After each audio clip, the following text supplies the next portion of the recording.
basically got rediscovered as a new face. Not necessarily that the show itself is like the biggest moment, but it opens so many doors. What having a really good team behind you can do, a team who knows how to market you, which clients to let you see and which clients to let you work with versus not. Just so people understand, when you do shows, it's not just like showing up a couple hours before a fashion show. It's fittings, it's castings, it's running back to refit. The social media, I think, has been the biggest change in our industry. There's a whole like gamut of people who are now taking these jobs who used to just be exclusively for models. Now at a casting, one of the first questions is, how many social media followers do you have? I don't really trust you because of this, like because you're already 5 centimeters dilating and you're acting like nothing's happening. He cut up my placenta into like 7 pieces and showed him like, okay, these are the smoothies that you're going to make her each day.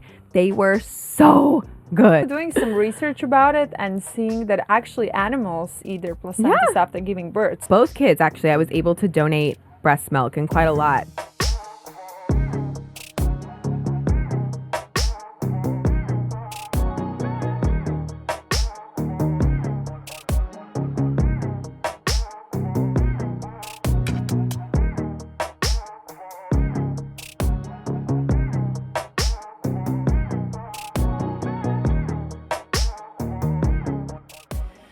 Well, hello everybody. Welcome to the new episode of The Extra Stitch. And today I have my dear friend, Britt Maren. Hi, thanks for having me. Yeah, thank you so much for being here. Of course. So Britt and I, we know each other for a very long time through our How many high-fashion years modeling now? days. Probably. Long time. I would say at least 16, 15? Yeah, 15 Something plus, like that? something, yeah, long time. Yeah. We were so babies. We were babies. So Britt's my fellow model. We kind of model at the same time, I feel like. I think starting, you were younger and you probably started a little before me, but yeah, we were both just like babies walking the runway and like, you know. You'll tell all your story. I'm so curious when exactly you started and how it started for you. But we lived in New York. You did all major fashion shows, runway, editorials, campaigns. You lived in New York, and now both of us live in LA. So you're married to Derek. You guys have 2 kids. Yes. Dylan and Owen. Yes. So welcome. Thank you. Thank you. Thanks for having me. Yeah. So Britt, originally you were born in Sweden. I was. Yeah. And you were raised in Texas, Houston. Yes. So how did that all came about? So I call my family wannabe Swedes because we're actually not Swedish. Every time I say, oh, I was born in Sweden, people are like, oh, well, you look Swedish. And I'm like, well, I'm not. I am part Danish and German and Czech. I feel like kind of a typical American, a mix of a lot of things. But my dad is a doctor and he was doing his fellowship in Sweden. And so my parents lived there for a couple years, and they speak the language. They have friends there. They love traveling back and visiting. And so I think that's why I also call us wannabe Swedes, just because we act more Swedish than we do German or Danish or Czech. But I only lived there for a couple of months before we were back in the States. My dad grew up in Texas, and so we moved when we first came back to the States, we were in Missouri for a very short time, but I grew up mostly in Texas.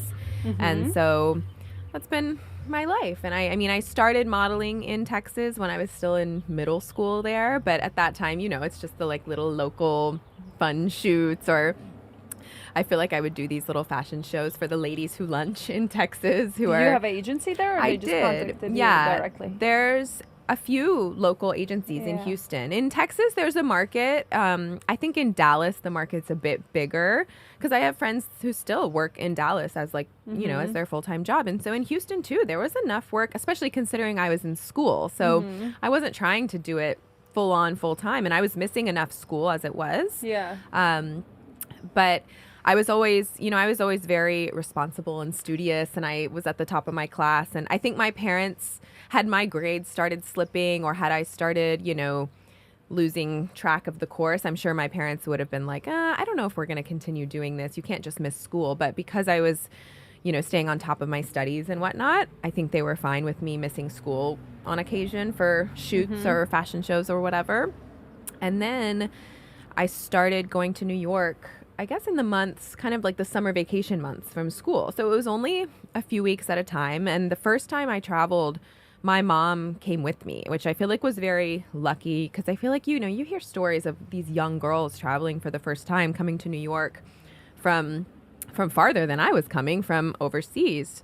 And I can see where that would just be so overwhelming and so, you know, such a big culture shock one, but just so many changes and things that you're not used to. And I could see where, like, for young girls, especially, you know, you're 15 or 16, you're things could get crazy pretty quickly. And I feel like I was very lucky that I had a good head on my shoulders. And I mean, I owe so much to my parents because they raised me with good morals and values. And we also traveled a lot growing up, which was great. So I was kind of exposed to that, you know? Yeah. So, but still, the first time I traveled both to New York and to Milan, my mom came with me.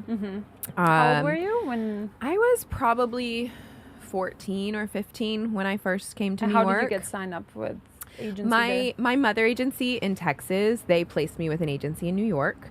And so I think maybe without even meeting them, or maybe I went and met a few agencies. I actually don't even remember. You probably had to send in video. Yes, I probably had to send in the pictures and the videos and some of my work from Houston. And so then I went and stayed for probably like a month. And my mom and I were there, and I got to go, you know, of course you had to then go make all the rounds and go on all the castings and meet all the clients and do all the test shoots and all of that. I actually still have one crazy memory of a test shoot when I had to be one of my early shoots, and like I have brows, like they weren't like a thin line. I've always had like kind of not bushy brows, but like a thicker brow. Just remember the photographer like was like, oh, and I was like, at first I remember thinking like, why is the photographer trying to like do something to my makeup? And the photographer literally tweezed my eyebrows so thin that they were like little lines. And it all happened so fast. And I'm sure I was just young and being like, oh, I don't know if I should say something. And then afterwards I was like, what the hell? Like, that is so wrong. I know. Like, I feel like that couldn't happen this day and age, or like there would be big repercussions. Your agency would be calling and like, what did you do? Oh my God. But I will always remember that because it was like shocking. And you're like, wait, what just happened to my eyebrows? But little things that you learn, and obviously things.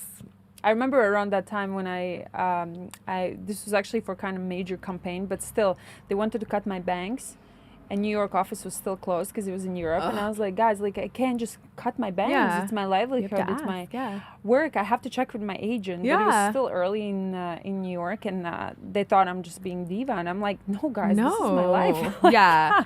I feel like later, because at that time too, I was so young, and I feel like later, you know, just once you have a little bit more experience in the industry and know that you can have a voice and you can have a say and say like, no, this is important to me, or no, you can't do that. You live and you learn. And what did the agency say when you showed up with the brows? I think they were probably like, what just happened? But this was also kind of before, like, so when I first came to New York, I was with an agency. And you know this. You know Britt is my middle name. So yeah, can you tell us? Yeah. About, so yes. It's funny. I feel like it's actually more common than people realize in the industry that people not necessarily go by fake names, but maybe not like their first name or whatever. So I had been modeling for several years as Maren, which is my first name, Stavanoa, which was my maiden name. And then after I'd been in New York for a few years after high school, I basically got rediscovered as a new face. And so my new agency, they used to love to do that. Yeah. And, you know, my new agency, it's interesting what having a really good team behind you can do. A team who knows how to market you, which clients to let you see and which clients to let you work with versus not. Because before that, I don't think I really had that. And it was fine for what it was at the time I was working, but it was kind of just like plateaued, nothing exciting, nothing super special. And so when I signed with this new agency, they kind of relaunched my career. But I think they wanted to find a way to, you know, launch me as a new face, even though I wasn't a new face, really. I was a new face to shows and high fashion because with my prior agency, it was much more commercial work. And so I hadn't really done... Can I ask you what agent? We can always cut it out, but which agency you were... I was with Click originally in New York. I remember Click. Yeah. I don't think they exist I anymore. don't know. I think just over the last few years, I want to say they like had some merger or whatever. And so, you know, my agency in Houston had placed me with them. And they were fine for what it was at the time. Yeah. But then, you know, it was kind of like, if I'm going to make this a career and really keep working, I don't know if that's the right place. And so, and I'd had multiple people, even photographers and clients who I'd work with on jobs that were booked by Click, be like, you should probably be with a better agency. And, you know, when I was young, I don't know that I really took it into consideration all that much. I was kind of just like, oh, okay. But, you know, and when you don't know anything different, you're like, no, they're good. I'm happy, whatever. Yeah. But then once I met with, well, how did that happen? I guess. With women? Yeah. So then I ended up signing with women. Because we both were in the same agency. Yes, we were both with FYI. women for a minute, right? Yeah. For a few years, probably. Yeah. And so women kind of relaunched my career and started so me. you don't remember how it happened? Yeah, I'm actually now. Like, I just ended up in women. I wook up one day. I'm like, wait, I should know this. Hold on, let me think for a second. But it's true. It was so long ago, right? We're all getting older. It's crazy. Well, actually, no. I think I kind of had, at one point, I kind of finally came to a breaking point with Click where I was like, I don't want to be with them anymore. Yeah. And so I did end up getting to meet with women, and it basically just things changed very quickly. And they were like, you know, we're going to start you as a new face. It was right before show season, so it was kind of a good time. And they were like, okay, we're going to call you Britt. And we're going to, at that time, Which is your middle name. Britt is my middle name, so it wasn't a completely fake name. And Maren, they used as my last name. So I was now Britt Maren instead of Maren Stavanoa. And then it was right before show season, and they actually got me in to see Alex Wang and Carl Templer.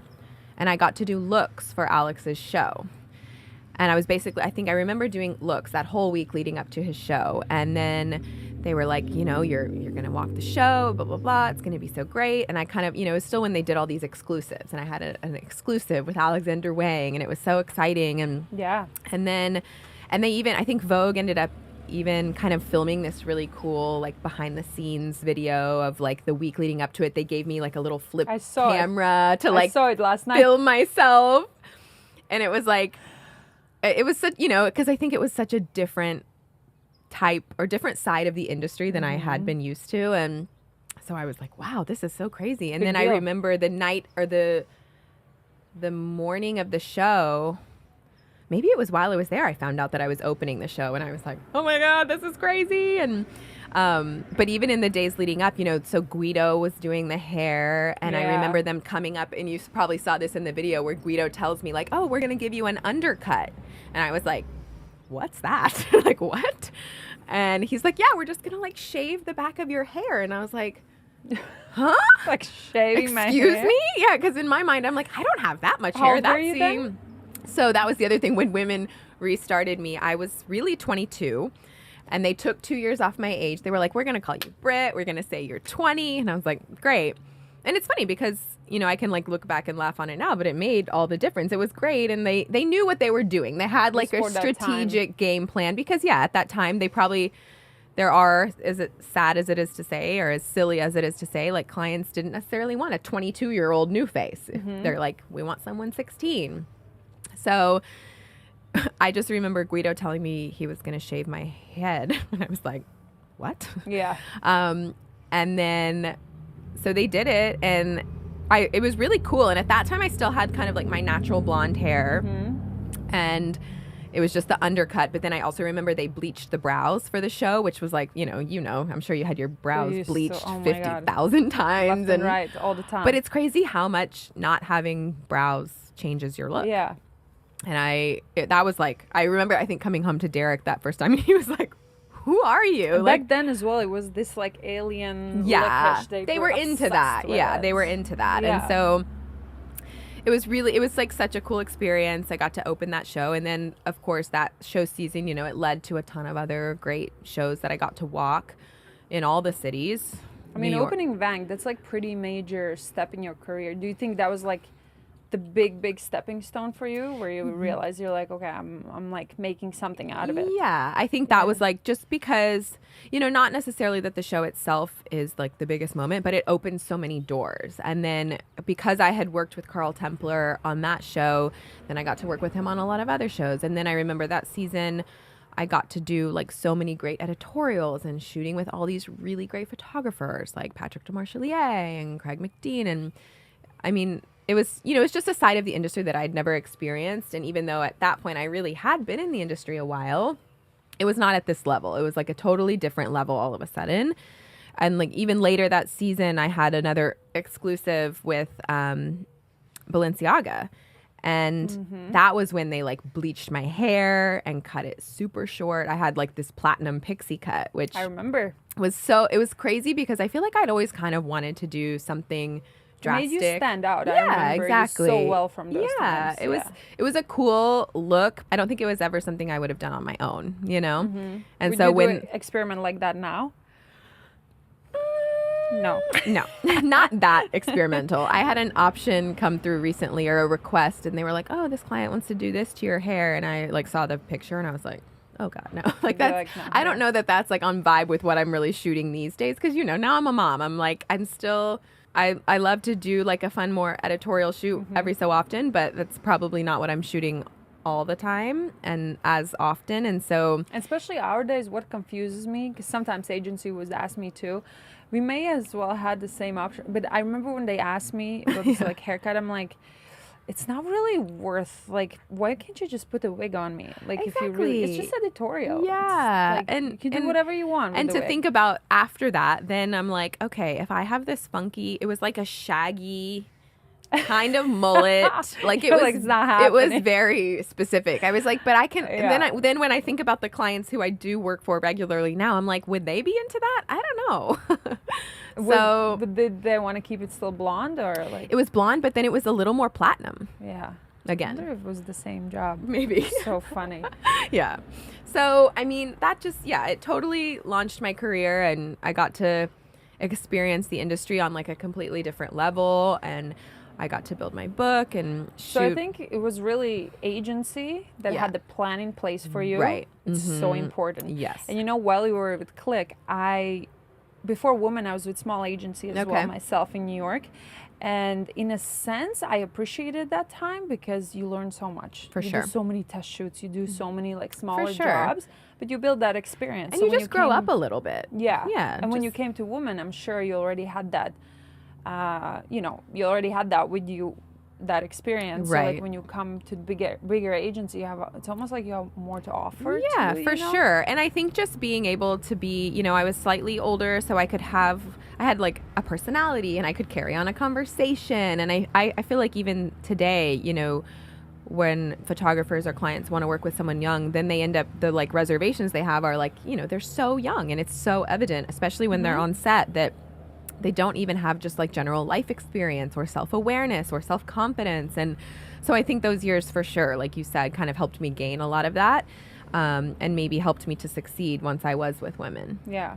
And then Alexander Wang, Stepping Stone, Balenciaga. So you opened the show for Balenciaga, or you just got it? I think I feel like there were like 3 of us who were like exclusive and had these like platinum pixie cuts. And I don't think I opened that show. I think I was like in the first 3 or something. But already being exclusive at that time. I don't think it exists anymore. I'm not sure. I haven't heard about it, but yeah, I feel like at that time it was like, huge. Ooh. But then it's funny because like, I think it was just each time I was exclusive like in that city, because I was exclusive for Wang up until Wang. I couldn't do any shows before Wang, but then I did do some other shows after that, because Wang was kind of towards the end of the week. Yeah.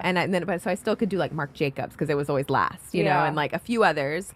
And then in Milan, it was like great. I got to do like Cavalli and Fendi and lots of big shows. And then because they look at New York, they're like, oh, which girl has done what? So they're like, okay, we want her because it was she such did a this. thing, and it probably still is. I'm so like removed from the shows scene these days, but but it was also the time when girls were walking like. I just always think of Suvi. I'm like, you were walking 75 shows in a season? Like, how are you surviving? It was insane. I was thankful that. Because there were those girls who were like show girls who were just like pumping them out, doing all of them, all the big ones. And then I was happy though. I think it was also part of women's kind of plan or strategy was that like they weren't going to let me do too many. And I was thankful for that. You're like, thank because God. I don't think that I could have done that many and still been. Yeah. It's a lot, just so people understand. When you do shows, it's not just like showing up a couple hours before a fashion show. It's fittings, it's castings, it's running back to refit. The casting, the callback, the hair and makeup test always sometime, at which they were, nighttime. or then they call you, like you already went to your fitting and then they're like, I just always remember, I'm trying to remember who it was, but they would call, that's where like, I think being older sometimes would, not I would get in trouble, but I wouldn't just like take things lying down. Like if they started to have like no respect for the models, like when they clearly don't care about like, oh, you need to come back. And you're like, what? I was just there and now I'm across town and I have 5 other appointments, but you want me to be back there now? And I think I would sometimes like get in trouble for like attitude a little bit because I'd be like, I would push back and I'd be like, what? I'm like, no. And you know, at that time it was like you were just expected to do anything and everything for, because it's a big, amazing brand and a big, amazing client. So of like, course you have what to about go. these 5 others? Yeah. And amazing? like, what about my mental health or, you know, which that wasn't a thing then either that people worried about. And so now it is, but you know, like then that wasn't like a concern. And so I think just the fact that I would start to kind of push back or like even, I remember even at some, I have a picture of it like at some casting or callback in, I think it was Paris. And they were, you know, and they said that you had to be there at whatever time. We were there. And then they're like, okay, we're on lunch for 2 hours. And you're like, but you told me to specifically come right now. Like, and then so I would be the type to like kind of be annoyed or show my annoyance or question it. And yeah, that definitely got me into trouble a couple times. They would not like that. With the agent. Because then I think a couple times the agents would get feedback. And I'm like, well, they were being shitheads. What do you expect? I have a couple more hours instead of that so I can run somewhere else. But they would get upset if you leave. Yeah. Yeah. So sometimes, you know, it's just the... I love that you spoke up. Yeah. I always stayed silent because I was like, okay, I have this opportunity. I got to cherish it. And I think that is the like the general mentality. But I was kind of at an age probably because I was old. And I was like, no, I'm not going to put up with that. I don't want to just sit here. Fair enough. But, you know, it is what it is. I'm sure it probably lost me a couple of opportunities, but at the same time, like, I think there are other people who appreciate you having an opinion. So. Yeah, of course. Yeah. So, do you have any, like, best memories from those times? Like, is there anything stands out? Like, it could be, like, a job or a moment that you remember. Yeah, one editorial with Paolo Roversi was this really amazing... I want to say it was W, and it was just like one of the most editorial, you know, and out there, but beautiful shoots. Alex White was doing it, and I remember there were like live pigs, and it was like this beautiful, like kind of Victorian garments, and it was just, you know, not your everyday shoot. Yeah. Where was it? I think we shot it. It was indoors. It was in studio. I want to say Pier 59. Oh, so in New York. Yeah, in New York. But they there got were live pigs in New York. I'm surprised. I mean, I guess nowadays, in New York you could get anything, maybe. Like. Yeah, but it was so bizarre. I think there was like a little pony. Like it was such a beautiful cool. and like ethereal shoot, and just with like an iconic photographer. So I feel like those kinds of shoots at the beginning, right after those first couple of show seasons, where I was like really building my book with tear sheets and editorials, where I would look at them and be like, wow, it doesn't even look, you know, it's crazy, like the transformation that a really great team can create, and just a really all the different moods and looks. Be more artistic. I feel like our days is just so fast, everything. Yes.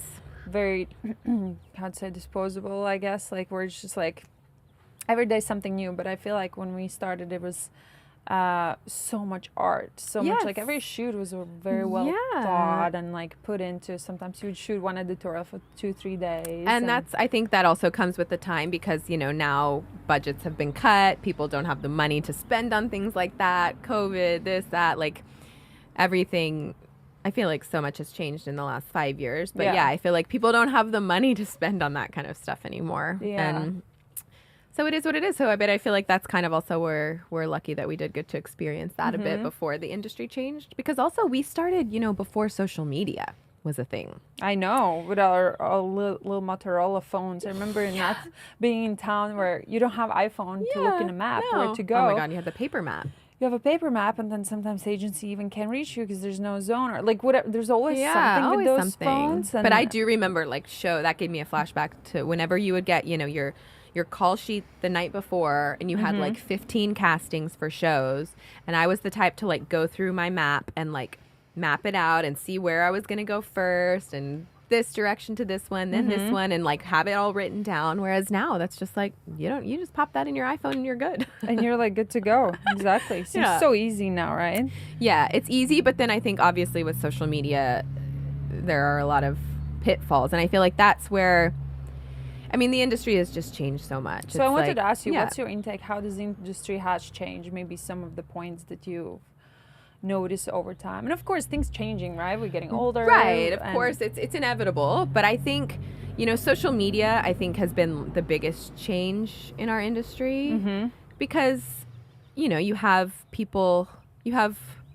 there's models, then there's celebrities, there's influencers, there's models, there's a whole like gamut of people who are now taking these jobs who used to just be exclusively for models. And now at a casting, one of the first questions is, how many social media followers do you have? And that was obviously not a thing. Not a thing at all. 10 plus years ago, 15 years ago. And so I think, it's in some ways it's obviously good because, you can kind of build your own brand and build a following, and then other brands can appreciate that and want to book you because of that. But it obviously has its downsides as well. And so it's, I'm just kind of happy, and I feel lucky that that we kind of started before that, on the one hand, I guess, because on the one hand, it's nice that we started before that because we don't have those challenges to face. And I feel like it's even more competitive and hard to get going now just because there are these girls with millions and millions of followers who you're competing for a job with when you wouldn't have had to do so before. But on the other hand, had there been Instagram when I opened Alexander Wang, that could have, catapulted things to a different level, and social media and sharing, and, with my Balenciaga pixie cut, like had those types of things been on social media, then I'm sure I would have a ton more followers than I do too. So it's like you said, there's always like pros and cons, but it kind of just is what it is. So you think definitely that it's like, what impacted fashion so much is Instagram? I think so. I feel like that social media as a whole has just really changed the industry. Yeah. But speaking of social media, you're really good at it. I feel like you. You always stay on top of it. And I'm like, sometimes I'm like, Britt, like, I love it. Like, for you, how like you always find time. Sometimes I wish I had like more time. It's funny, like, not even time, but I guess I don't feel like I'm good at it, but I do. Really? It's an interesting thing because, when social media started and when I launched my page, it was pretty much exclusively for modeling stuff. And so still to this day, I think the majority of my followers are men. But nowadays I'm a mom and I like bakeries and I like to bake and I like sweets and I like skincare products. And so I share like all of that stuff on my social media. And so I noticed that, probably like the men who are there looking for half naked modeling pics are like, I don't care about your croissant. Like, I don't want to see that. Or I don't care about what skincare serum you love. But I'm also, and there are people who like separate those out and have like separate accounts. But I'm like, I don't have time to do that, or like the bandwidth or the patience to do that. So I'm kind of just like, I know that what I post is probably not going to please everyone, but just in life in general, there's no way to please everyone. And so I like to share. I share my kids. I know that can be kind of controversial, or some people don't like to do that. But don't you think your following changed a bit once you had kids? I noticed that when I announced for sure. First time I'm pregnant with Axel, I was like, oh, my number's dropping. Oh yeah, my number's constantly dropping. But then you do get the people who are interested in your mom life, and they want to know about how you take care of your skin or what you do to work out. Or so I do, and I love those people because those people are also more engaging and they're more interested. Whereas the other people who are just there to like a picture in a lingerie is like whatever. And so it's definitely changed. Yeah. But I love, when you do post something meaningful to you, that's whether it's your kids or anything else. And, you know, you get the people who are engaged and who are interested, and they clearly are interested. And so they comment and they want to know more. They DM you and ask, oh, like, what do you recommend for this? And so, yeah, it's a different outlet now for sure. And I do like to share.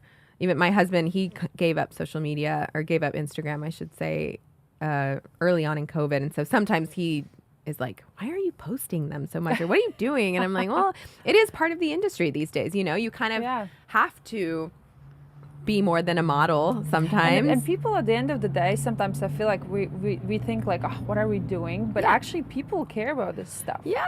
And then I think about, I'm sometimes on Instagram and like this page pops up where I'm like, I start, you know, you do like deep dive and you start like looking at this person's stuff, and I'm like, this is not what I'm interested in, like at all whatsoever, but I'm like drawn to it. Right. So I think people just like to look at things and be excited about like whatever it is, you know. And I think once have to necessarily be exactly, you know. And I think I started, because I ended up starting my website or blog after I kind of would get so many questions over and over about like, hey, what workout are you doing? Or, hey, tell me about this skincare routine. Or, hey, recipes. Yeah. And so like I would be posting, you know, something I baked, and then people would want the recipe. So it was kind of just another outlet for me, and another something that I enjoyed doing anyways, and probably would be doing anyways. So I was like, why not? I started the website, and I was like, it's just brittmaren.com, and I would do my recipes or my skincare reviews or a routine. Or Are like you still active on it? Sometimes, less so. I feel like I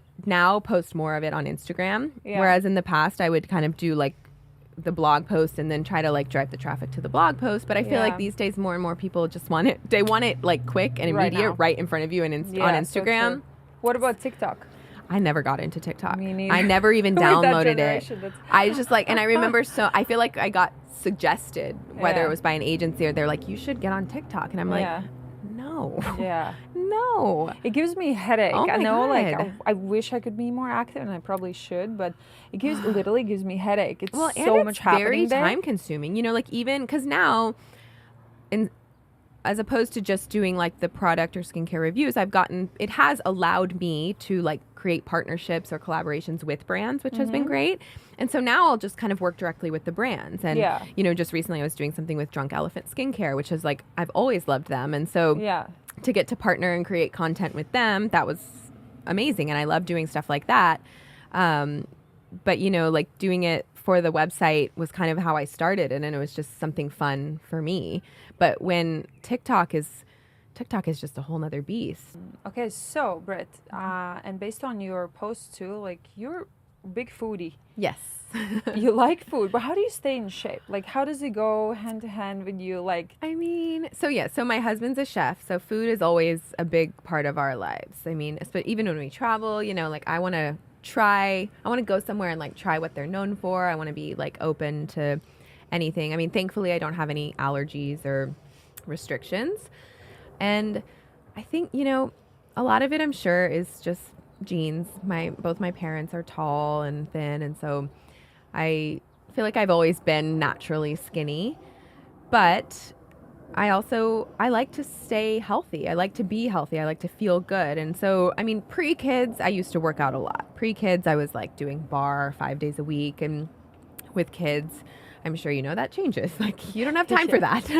And also, you know, in New York, I kind of got spoiled. I was living in a building with a bar studio on my corner. And so I could walk there in 1 minute. And now moving to LA, especially where we live in Topanga, it's kind of, you know, more removed from things, which I love. But at the same time, it's like, for me, if the commute is longer than the workout class itself, it's just not going to happen. Not worth it. It's not worth it for me. And especially with young kids, I'm sure as, you know, my kids get a bit older, and next year, both my kids will be in school for the first time, which is like, I'm like, I need that. And I'm counting down the minutes because I feel like it'll finally be some consistent time for me, because we haven't really had any sort of like full-time help, like nannies or babysitters, and it's usually on me or my husband. Our work schedules are they can kind of be scheduled so that one of us can be there for the most part. But my mother-in-law does live close, so that's been a super helpful babysitter when need be. But yeah, I do try to work out. I love Pilates. I'm not really a cardio or like super intense workout person. Like I was never into spin or running Now or it's things like long walks with kids. Yes. That's And your so like cardio. where we live in Topanga, like a hike is amazing. And Yeah. so we do try to hike or go on walks when we can. But my workout class of choice is usually Pilates. There's a studio in Topanga called Awen that I love. And it's close and it's convenient. And so that's like doable for me because it's a 45-minute class and I can pop down there in a few minutes. But I'm really only managing to do that like 2 times a week if I can, like every 3 or 4 days. But that's kind of enough for me. And like, yes, I have a big sweet tooth and we love good food, but I do eat healthy minus my sweet tooth. I always say, I mean, it's a balance, like as cliche as that is. And as much as everyone says that, like I will eat like a mixing bowl sized salad a day if I'm at home because I love just like whatever greens we have, whatever protein and veggies and good dressing. Like I love tahini. I love anything with tahini, sweet or savory. But then, yeah, I do have a sweet tooth. Like I'm not one to turn down a baked good or like I have to have dessert every night. It's like, I think not only is it something that I crave just like physically, but I think mentally for me as like being a mom and a mom of 2, you know, by the end of the day, sometimes you feel like you've been put through the ringer and you're like, oh my God. Oh, yeah. And so like by the time that moment when I like get both kids to sleep, thankfully my husband's very involved. So it's usually one of us putting one down and one of us putting the other down. But when I'm done with that, I'm kind of like, okay, now this is my moment for me. So I'm usually like on the couch with my dessert bowl, whatever that entails that day, whether it's like certain baked goods or something I've made or something from a bakery, or I love making some sort of like froyo bowl with various mix-ins, but like that and like some kind of show, whether it's a mindless TV show or, I mean, we just finished White Lotus last night. We're kind of really behind. It was good. I haven't gotten It's into good. it yet. Yeah. But you know, that's just like, it's almost like a requirement. Like I feel like I'm like, yes, like you said, I deserve this. I need this for my mental health as much as it's a lot. it's probably not good to eat like so much sugar right before bed, but it doesn't seem to be causing me too many issues and I can still sleep. So I'm like, I'm good. You're so good and you bounce back in shape like no other. Like I remember when you were pregnant with Dylan and then you gave birth and then like literally I saw you were like in the best shape ever in your entire life. Derek was like, what the hell? Like how is your body doing this? And because I really did. I had like a basketball in my belly and then it just went away. And I think that was because before Dylan, I was in really good shape and I was working out a lot. And so, you know, I think it's just kind of, every body is different. Did you do anything different after you gave birth? Like no. It was just breastfeeding, I guess? I think breastfeeding is a big thing. And for me, I breastfed for over 4 years total. I mean, 2 years for each kid, which is a lot. And, thankfully I was very lucky that breastfeeding came naturally to me and easily, I should say, and both of my kids took to it easily. And, you know, I know that's not the case for everyone. And I was thankful that, like, I didn't have this big, like, it wasn't painful or it wasn't an issue. And right after Dylan, you know, then it was COVID. Yeah. And so I had built up this giant freezer stash of milk in anticipation of going back to work. And then all of a sudden there was no work. And so I was just with him. So I was able to feed him. And so I continued to do so, but I'm sure that played a big role in kind of losing the baby weight. Did you donate I did. Your breast milk? Yeah, you did. Yeah, both kids, actually. I was able to donate breast milk and quite a lot. With Dylan, even more so, because like I said, I had built up this giant freezer stash because I was like pumping every morning and like our freezer was overflowing. Derek is like, there's no room for this. And then when COVID hit and I wasn't working, you know, breast milk only stays fresh or good in a regular freezer for about 6 months, they say. And so I was like, I'm not about to let all of this go to waste. No. But we weren't using it quickly enough, or we didn't really need to because I was there. And so I was actually able to donate to a couple of different families, like whether it was a mom who couldn't produce on her own but she still wanted to give her baby breast milk, a gay couple who had adopted both times actually. And that actually one of the men from who I donated to a few years ago, he actually just reached out recently and he was like, hey, by chance, like we just adopted another baby. You don't happen to have a freezer stash anymore? And I was like, oh, I don't. Because with Owen, I built up a freezer stash as well, just not as much because I knew it wasn't as necessary, and I just pumped less because pumping is a job. If I had to pump as much as some women do, I'm sure I would have given it up more quickly, because it's a lot. It's a hassle, and I admire women who do that. You're so lucky you were able to do that, produce so much milk, and then donate that. I feel so lucky. It was a good feeling, because I was like, you're on the one hand, I'm like sad that it's so much work. You see it and you're like, wow, that's so much work, so much time. And the thought of it like going to waste or anything was like so sad, because at one point there's this, I think I even told you about it, there's this enzyme in breast milk called lipase. And some babies are really sensitive to it, others are not. And all of a sudden, Dylan, the first time we like defrosted the first bag of breast milk and gave it to him in a bottle, he was like, nope. And he wouldn't even drink it. And we were like, what's going on? And then I read or realized about this breast milk, or I read and realized about this enzyme that can alter the taste of defrosted milk. And it's almost like a metallic taste. It's very strange. And some babies don't notice it. Other babies do. And Dylan was like, absolutely not. And at first, because Derek was the one who was kind of impacted by it, because he would be the one who would have to give him a bottle. Yeah. And he was like, we're throwing all of this away. Yeah. Like, I'm not doing this to my son. And I was like, are you kidding me? We're not throwing this away. Like, I spent so much time. Yeah. But then, I also joined, there's Facebook groups called like Human Milk for Human Babies. And there's people who are donating milk there. There's people who are requesting milk. And so many babies can drink high lipase milk, they call it, with no issues. And so I was able to donate a lot of it. And so, yeah, that felt good. Well, this makes sense now. I didn't know it's such a thing about breast milk, because I froze some. I had stash as well with Axel, luckily, because I was really working hard. I didn't have enough milk. And Axel, when he was born, he was almost 10 pounds. I breed big boys, so... I'm looking forward to knowing. Owen was over 10 pounds. She was over 10 pounds. And I had her at home. You're superhero. You are superhero. So we have big babies in our... Yeah, but somehow, like, actually, it wasn't enough for him. Yeah. And, like, it was a whole ball game. But anyways, I started like, kind of giving him, like, trying little foods kind of early on, because I felt like this poor baby needs to eat. Yeah. And so, like, I had some stash, and then one day I was like, I should, like, reuse before it expires after 6 months. Right. So I was like, let me just make him a little smoothie or something. Yeah. He was not having it. He was like, I wonder if you have high lipase. Probably. Yeah. Because he had a lot of stomach issues to begin with. He was so colicky. Yeah. Oh, yeah. And it was... That's a lot. That's why I tell Brian, with this one, like, this baby, I'm like, it can't be worse than it was with Axel. Yeah. It's sleeping and feeding. You're good. Was like, it'll just be uphill. It only has to be uphill. There's no other way it could be worse. So, yeah, it's a whole nother ball game. But anyways, how did you get pregnant? Did you guys plan it? I was one of those people, because I also feel like, when I was in high school, I was on the pill, but I got on the pill because my period was so heavy. And at that time, that was just like, oh, you have a bad period, get on the pill. And so I was on the pill for like 10 plus years, which now, like we keep saying, now things are so different. There's like, I don't think that's people's first step. And, now there's so much more awareness about the hormones and what that can do to your body long term.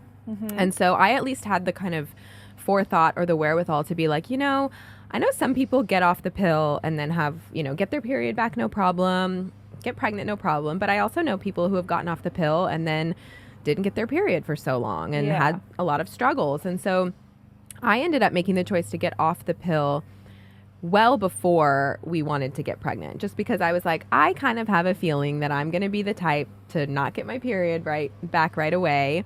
And I wasn't. And because, yes, I'm skinny, and at that time I was even skinnier. And so probably my body could have used more fat to like help just be healthy. Yeah. And so it took me a while to get my period back. I went through all the like Chinese herbs and this and that. And I think it's one of those things where finally, like they say, when you kind of just had to remove the pressure a little bit. Once I was not so worried about it and thinking about it and stressing about it, then it finally came. And so once I got my period back, then we were in a place where we were ready, I think, to have kids. And so then I was able to get pregnant pretty easily. So for me, like the issue was more like the process of getting my period back prior to that.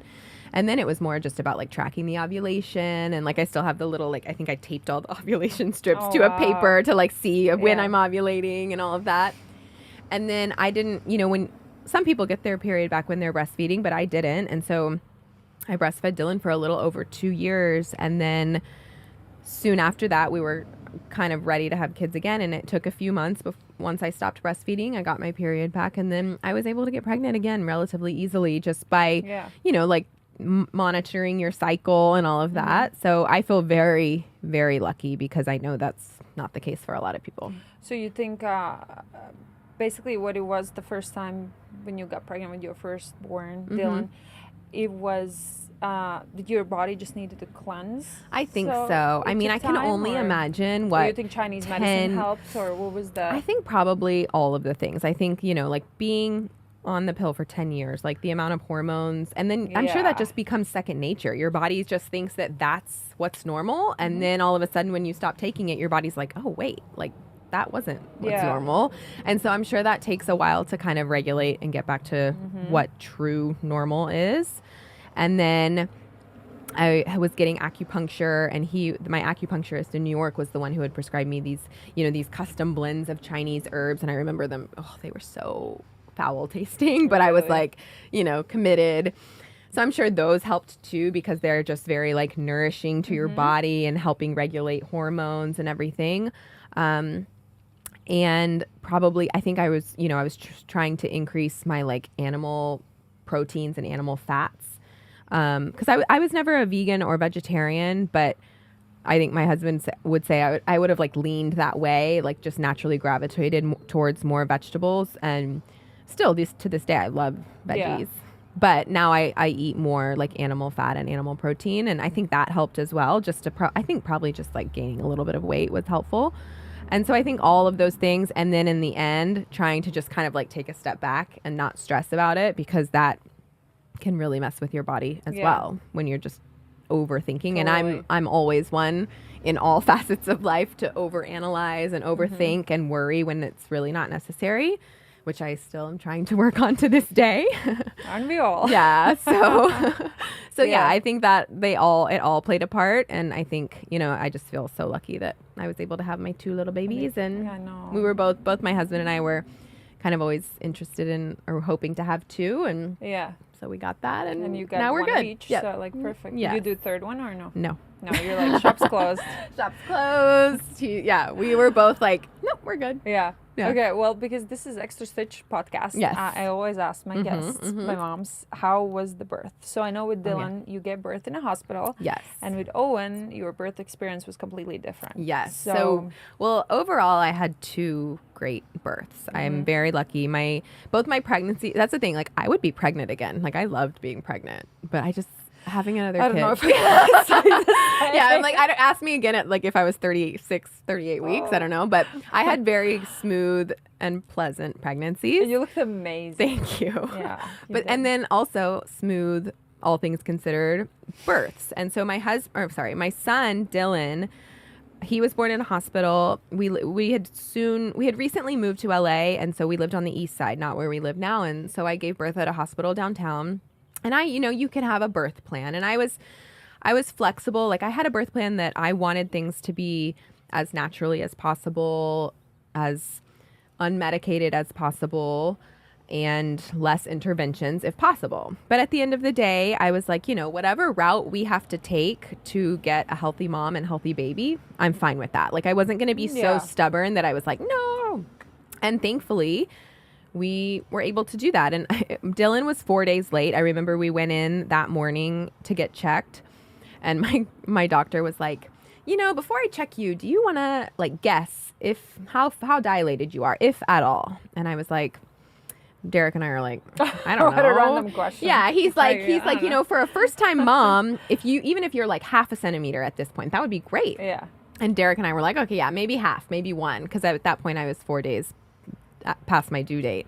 And he like goes in and checks me, and he kind of starts laughing, and we're like, what? And he's like, you're like 5 centimeters dilated already. He's like, you're technically in active labor. He's like, what? He's like, you're acting completely normal. He's That's like, crazy. he's like, you could check into the hospital now and be admitted if you wanted. He's like, but I know you kind of want to do this as naturally as possible. So he's like, here's the deal. You can go home for the rest of the day, like see how things progress. But he's like, I don't really trust you because of this, like because you're already 5 centimeters dilating and you're acting like nothing's happening. He's like, if by the end of the day, like nothing, he's like, let's, come back. You can get checked in later, like, but you can go home for now.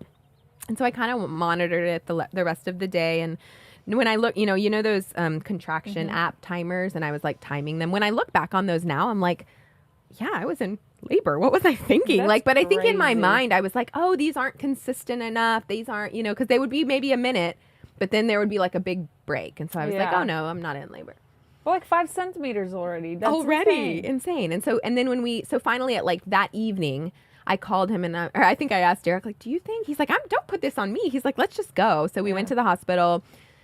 We left, we parked because we had like our parking ticket. We didn't even drive up to like go in quickly. We parked. I walked in and it was like I walked in 8:15 or no. So sorry. I think we parked at 6:45. Yeah.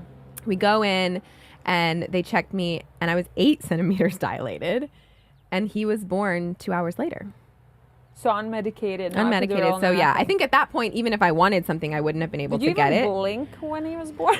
I don't. It's crazy. And then I did have after the delivery. It's funny because I don't really remember this, but Derek recalls there was like more of a scary time because I was bleeding really a lot, and I think it was just because everything progressed so quickly, and so they had to deal with that out. I think at that point he was like, you need Pitocin because we have to stop the bleeding. And I was like, of course. Like, yes, I didn't necessarily want it for my birth, but he's like, you've done it. You did the unmedicated natural birth. Like, good on you. But like, this is what we need now to stop the bleeding. And I was like, of course, do it.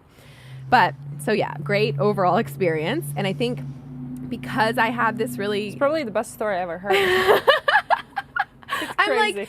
You're like super human. Yeah, it was like... It went very well. Yeah. And then I think because of that, I had this like positive, relatively easy experience. And then we moved to Topanga before I got pregnant with Owen. And so I was going to have to get a new doctor anyways, because it wouldn't have made sense for me to go all the way downtown to deliver, even though I really did love my OB-GYN. And so when I was starting to look for new doctors, my friend Kate had just had a home birth in Topanga, and she was like, oh, she did. Yeah, she had. And Ren is like 9 months older than Owen. And so she was like fresh off that experience and she was raving about it. And so I don't think if you'd asked me 5 years ago, I would have said like, oh yeah, I want to do a home birth. But she was talking to me about it and I was like, okay, I could do that. And so I met with the midwife and really liked her. Her name's Davy. She's amazing. So it was like every appointment with her was just so comforting, and it's not like it's so invasive. It's very easy, and I luckily had another smooth pregnancy. And then so Owen, my goal was to have a home birth with Owen, and I was able to do that. And she was a week late, so she was like ready, fully cooked, and that's probably why she was over 10 pounds. But I can't believe she was over 10 pounds. How big was Dylan? He was average. He was like 7 pounds, 12 ounces. So I was kind of expecting around that. How is that? I don't. And then, so I went into labor. It was kind of a similar thing, I think I was kind of in denial earlier in the day. Like I went and drove, or actually I remember I was going to go drive to pick Dylan up at school. And Derek was like, I'm going to go with you, or like, I'm going to drive, because I just have this vision of you like all of a sudden having this massive contraction and like driving off the road. And so later that day, I could tell it was kind of starting to intensify. And my mom actually just so happened to be coming in town that night. She was planning to come, a week later. And it just so happened she arrived the night that Owen was born. So she got to be there as well, which was kind of nice. I think she probably has a little bit of a different story, because, when she's like in the other room and all of a sudden just like hearing these like screams, she's like, oh God. She's like, that's my daughter. I don't know. Yeah. And so I'm sure she just wants to like, ah. Yeah. And we had a tub, like where I had like a labor, what is it called? Like the pool. Yeah, like why can't I think of the word right pool, now? I guess. What do you call it? Labor bath. The they bring it in. Yeah. For you, So right? Davy had this epic tub that I could basically labor in, which was great because it just felt like very soothing. Yeah. And I think the plan would have been to give birth in the tub, but at the end she would check the baby's heart rate every so often just to make sure everything was good. And the last time she checked the heart rate, and she like handled it so well. You know, I had been in the tub just like pushing and having contractions for a little while, and she was like, you know, the heart rate's a little lower than we'd like. Like we're gonna get out and do this same position just on the bed. And that was just so that if and when the baby was born, if she did need, you know, extra attention, it would be easier to assess and handle from the bed than the water. And so I kind of, you know, it's just all so blurry in my mind, but we just like got up. Derek was behind me. We got up quickly, moved to the bed. And then like, I think I pushed twice on the bed and she was out. But it was magic. It's crazy. Yeah. And then it was such an interesting and magical experience to do it at home because, you know, she was also born at night. So by the time the midwives, they're so great.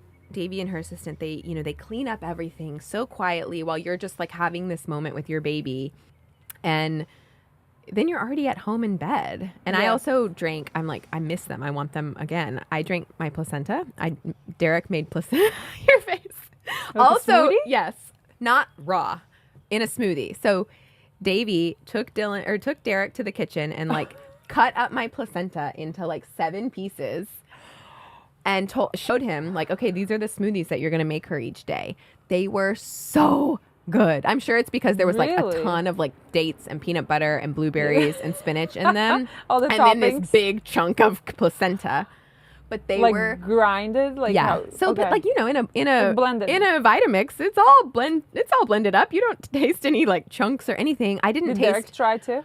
I think he did. And I think Dylan did, too. Actually, Kate told me that... I always remember her because she said that Cove, her son, would always like steal the smoothie and be like, this is good. And she's like, I'm going to have to tell you later that you're drinking my placenta. But I remember when those smoothies were done, I was like, no, I want more of those. Wow. They were so good. And then Davy, she comes back to you the next day, like the next day after that, the first week. So it was just like such an amazing experience. So like Dylan was home. He was at our friend's house. He was at Kate's house for the birth. And then, actually, no, not for the birth. He was there earlier in the evening when I was like laboring and things were getting intense. He went and played with a friend, which was great. And then my mom arrived. So she went and picked Dylan up. So they both got to be there like right after the fact. Like my mom came in, she was there. Dylan was asleep. He woke up in the middle of the night and we like showed her to him. And I think he was probably half asleep, kind of like, huh? And, you know, and then we had like a gift from the baby to Dylan. So he's like, oh, cool. She got me a car. I love this. I love this girl. She got me a awesome. I love this lady. She can stay. Yeah. But then, you know, we were like in our bed, like at home. And it was so surreal. And I think Derek, especially, had you like mentioned home birth to him, I think when we first kind of broached the subject, he was like, I don't know about that. And now if you ask him, he's like, oh, I wouldn't do it any other way. So it's interesting. Like, it's totally not for everyone. It's, you know, because you still have your backup doctor and your backup hospital that should you need to, you know, go and transfer to the hospital, you can. And I'm lucky that we didn't have to and that we didn't have any complications. And even though she was a really big baby, they like, when they, you know, hold her in the thing to weigh her, we have this picture of like my midwife and Derek both being like, whoa, like she's 10 pounds. But if you do home birth, how does it work paper-wise? Because you need to file you need the birth certificate, what time baby's born. Well, like, so the midwife kind of takes care of, like she, you know, tracks all of that, the time and the weight and all of that. And then I still had to go to like wherever you go downtown to get like, I had to go get the documents. Yeah. So it's maybe a little more paperwork than you would if you were at the hospital. But to me, it was worth it. Yeah. I was just curious how the process works. So, and then coming back to placenta, I didn't eat placenta with Axel. You should. But now I'm like thinking. Oh my God, do it. Can I come and make them? I'll just be in the house making your smoothies. But, you know, doing some research about it and seeing that actually animals eat their placentas after giving birth. So to me, I'm like, if animal does it, I'm like. And it's, you know, maybe, obviously a lot of this is like just, I don't know how truthful. I mean, but I think there's a lot of claims and a lot of research that it can really help with postpartum. It can help with your skin. It can help with your hair. It can help with your milk production. It can help with so many different things. With Dylan, I did take them, but in pill form. I had them encapsulated. What do you think it's better? Well, you love the smoothies. Yeah, I'm sure like just the raw in the smoothie is probably like that much more potent and that much more effective. Yeah. But obviously that's, I know that gets a little intense for some people. So the pills were a great way too, because they take it while it's still, fresh and whatever, and they turn it into pill form. So I took those as well. And I think either way, I think it would be a good Don't you think addition. It's amazing how a woman can create a whole organ? Oh my God. And actually because, and that's the thing you always forget, like, you birth the baby and then and you're like, oh, I still have to push out this freaking placenta. Yes. And this time when I after Owen and I birthed the placenta, then the midwife was like, oh my gosh, this placenta is so beautiful. And I was like, what? Like, how can it be beautiful? And like, she showed me like a picture of it, or maybe she showed me it. And I still have the picture, and it's so crazy because it's like in the shape of a heart. Yeah. It was so bizarre, So but beautiful. like, it's just so, it's crazy that was also inside you, and that was like providing all this nourishment to your baby. Yeah. So that whole thing holds like a lot of vitamins, and it's like so good for you. you. So when I look at that picture, I'm like, wow, that thing was chopped up and put into smoothies. And I would have never known. That's amazing. As long as you put enough dates and peanut butter or almond butter, and like you're good. Yeah. Just add all these other things. Yeah.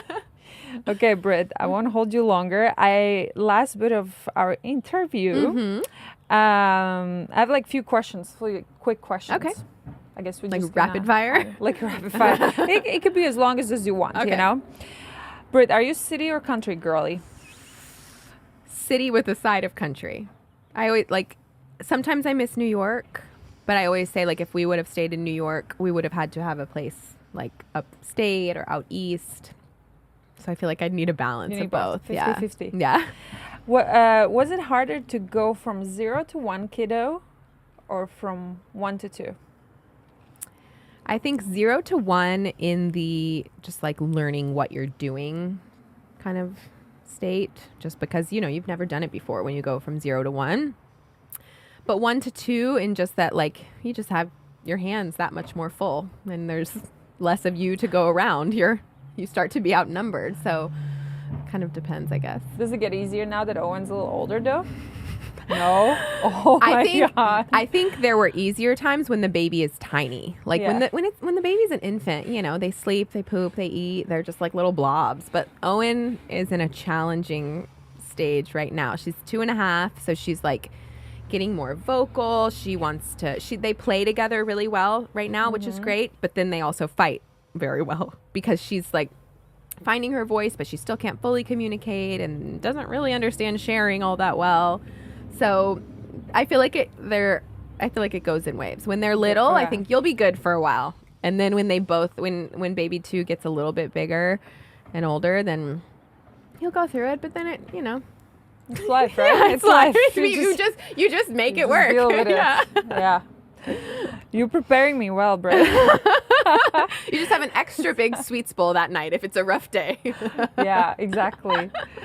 Okay, so what is the best parenting advice you ever got from someone?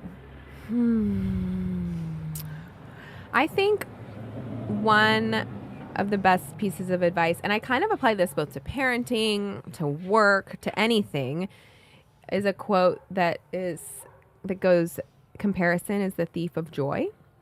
Because I think it can kind of be applied across all facets. With parenting, sometimes you're like, oh gosh, I'm not doing as good of a job as her. Or oh, she made this beautiful, beautiful lunch all from scratch when today I had to buy this. Or, and even with work, like, oh, she's doing this campaign and I'm not. Like, I think if you compare yourself too much, it's just like a recipe for disaster. And it sets you up for, it's like, it bums you out and it's hard and not worth it. It's not worth it. And so I think, that quote, comparison is the thief of joy, is so important. But on the flip side of that, just like staying true to who you are and finding your tribe and your community, because I feel like being a mom, and especially in like postpartum times, it's a challenging time. And so to find your group and your community and people who can support you and who you can lean on, and not feel like guilty or, you know, worried that you're burdening someone. I feel like, you know, we have these friends who are like, I'm here for you. You don't even have to say that, but you know that you're here for them and they're here for you and they'll do what you need. And sometimes, you know, sometimes you can't do it all. Moms can't always do it all, and you often do. And so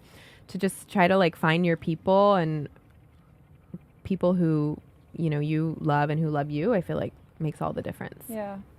It's beautiful. I feel like we should end on that note. Yeah. But couple more questions. Sweet or salty? Sweet. Runway or photo shoot, and why? I'd say maybe when I was younger, runway, just because it was like new and exciting, and I could probably keep up with like the whole like New York, London, Milan, Paris, all the shows, all the fittings, all the this, and like running on like little sleep and fumes. Whereas now I feel like I'd prefer a chill photo shoot in a nice location. Yeah. With AC on, possibly, right? Yeah, on a nice trip. Yeah, sign me up. Yeah. Okay, Britt, your inspiration or someone that you look up to? My mom has always been an inspiration for me. I feel like we're similar, and so we do butt heads from time to time, more so when I was younger. But now growing up and being a mom myself, I feel like I realize how much she did for me and how strong she is, and so I can just appreciate that. Yeah, that's beautiful. Do you have any regrets in life, looking back? You know, I sometimes think about that, and I'll pick, because like I said, I will overanalyze and overthink about some things, and so I'll go back and pick a moment like, oh gosh, I wish I didn't do that, or like maybe it was. You're a Taurus. Yeah, I'm a Taurus, so I'm very stubborn, and I'm an overthinker. So I'll go back and think about things like that, and but then I realize I'm stressing myself out, and what's the point? Because it's like you can't change it. It happened how it happened, and you can't change the past. So I've been trying to be better about just kind of like letting things be and accepting what has happened and what will happen, and letting people do what they're going to do and not like try to control situations or scenarios, which is easier said than done sometimes. But I think for my mental health, it's just better that way. Just let it go. Yeah, for sure. My phone blocked out once again. So what motivates you?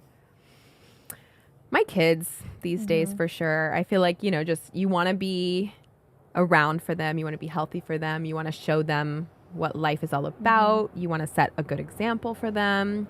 So even when I'm having like a hard day, you realize, you know, whereas in the past it might be easy to just like kind of like shut down and stay negative. Now it's kind of like you have to like pep back up, and you just want to like, I want to show them the best life that can be. And that doesn't necessarily mean like all the glitz and glamour and nice fancy things, but just like what true love is, and setting a good example with my husband, and kind of showing them what our family is about and what we love about each other. And so just my kids, being there for them and saying, you know, just.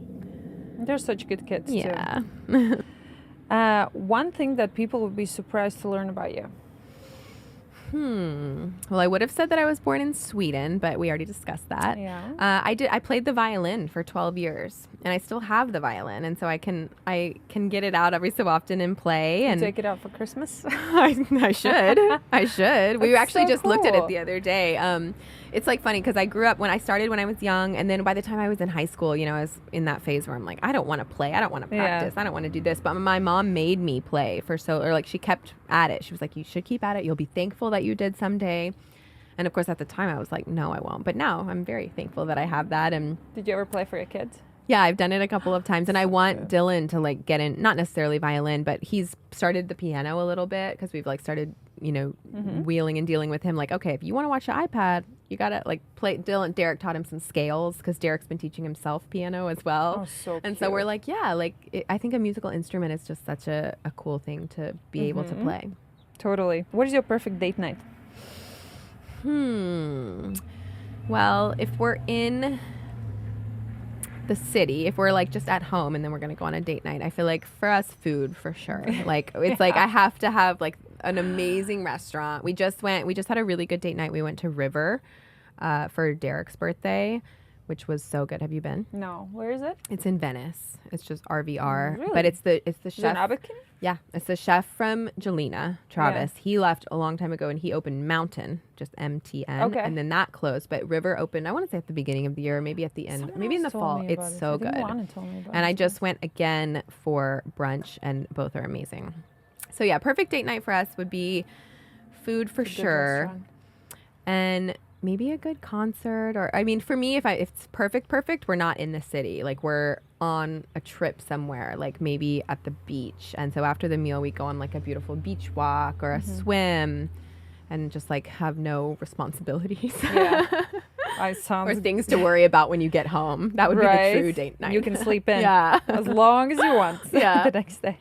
How do you think modeling changed you as a person? Did it change you? I think it made me grow up faster than I would have otherwise, or just mature faster. And I'm thankful for that, because I do remember the first few times I would go back to Texas after, being in New York or Milan, and I would see like some friends who like hadn't left, and you're like, oh wow, like it's clear. You see the difference. Yeah. And so I think just like you grow up quicker, and you have a good head on your shoulders, and you gain life experience. And I'm appreciative of that, because I think that it just kind of makes you be a stronger person, and you can stand up for yourself. You can stand up for yourself. And I feel like it's just in good ways. Yeah. So I'm happy about that.